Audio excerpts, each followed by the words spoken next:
orang dua apalagi kalau empat min ahli jannah maka dia min ahli jannah. Itu dia faseknya minta ampun, nyewa orang. Nanti kalau saya mati bilang saya orang baik. Betul. Setelah dia mati bayar. Ini baik, ini baik. Satu kampung nggak ada yang percaya ini saksi bohong. Tapi sama Allah diampuni karena kesaksian suapan.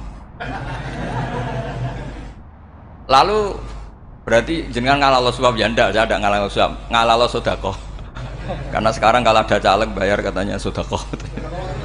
Ya sedekah terpaksa. Ini penting saya utarakan karena apa?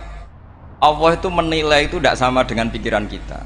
Makanya kubu sebelah itu terlalu ekstrem, memaksa Allah berpikiran kayak dia. Satu karena kurang ngaji. Nomor dua ya tadi emosinya lebih tinggi ketimbang intelektualnya. Ini penting saya utarakan. Ternyata orang yang nyuap tadi apa nilainya plus, yaitu dia iman sama dawai Rasulullah Shallallahu Alaihi Wasallam. Kalau yang namanya saksi itu penting, cuma dia mendapat cara itu lewat suap. Tapi kan iman, iman kalau dawai Nabi itu benar, kalau ada saksinya pasti min ahlil jannah. Terus dia nyari saksi harus dibayar ya dibayar. Sekarang sama iya 1 jutaan. Sekarang saya tanya di KPPS atau di mana-mana saksi pemilu itu dibayar enggak? Dibayar sah apa enggak? Sah. Jadi kadang kebenaran itu harus dibayar. Ini penting saya utarakan karena ada orang perempuan cantik dirayu, digaji supaya main di niklab dibayar jadi orang maksiat. Lalu mungkin ada ustadz gaji dia, bayar dia supaya mondok. Nggak tahu terusannya apa, terus diwayah apa enggak tahu saya. Pertanyaannya ketika kamu bayar kemudian jadi santri, itu kamu dosa nyuap apa dosa sodako membiayai proses kebenaran? Sodako. Tapi kalau yang bayar untuk jadi pegawai niklab maka membiayai kemaksiatan. Maka pembiayaan ini penting secara fikih. Arahnya kemana? Ke hak apa ke batil? Jika di Fathul Mu'in diterangkan misalnya ada orang layak jadi pemimpin dan kemudian rivalnya itu orang yang menyesatkan atau calon perusak bangsa, ya maka calon pemimpin yang soleh itu wajib berkompetisi meskipun bibadlil mal.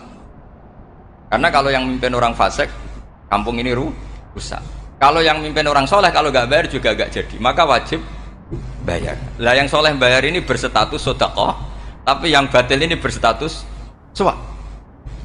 Kenapa demikian? Karena yang namanya riswah atau ada yang baca ruswah adalah pembayaran untuk mengehakkan barang batil dan membatilkan barang hak.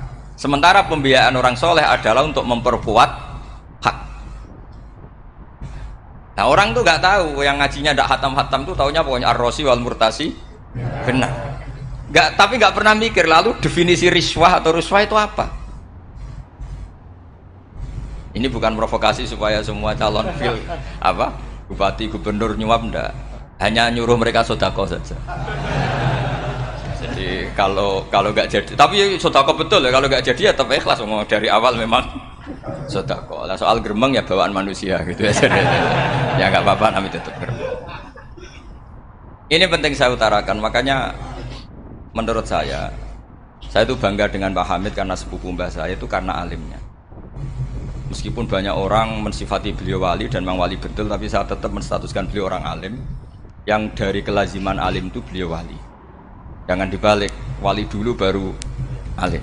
Karena dalam beliau orang Lasem dan kaidah di Lasem itu fakullu alimin waliyullah walaysa kullu waliyillah aliman. Jadi kalau kaidah di daerah Jawa Tengah itu semua orang alim pasti wali, tapi kalau wali tidak mesti alim. Sehingga kalau menstatuskan alim itu keren, kalau di Jawa Tengah status alim itu keren.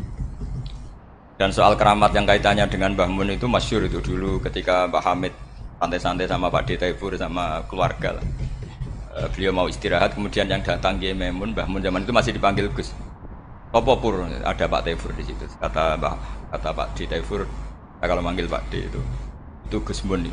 Dan itu Mbah Hamid ngendikan rajulun alimun, ada Pak Taifur orang lelaki yang alim yang wali. Di beliau muji Mbah Mun juga alimun dulu, rajulun alimun wali. Ini penting saya utarakan karena kesanatan keilmuan beliau jelas dari beberapa keluarga di Lasem. Karena di daerah Fakhriyah itu yang tempat lahirnya Pak Hamid juga lahirnya mbah saya. Itu mbah-mbahnya sudah orang alim, termasuk Kiai Sidik Jember itu juga lahirnya di kawasan Pondok.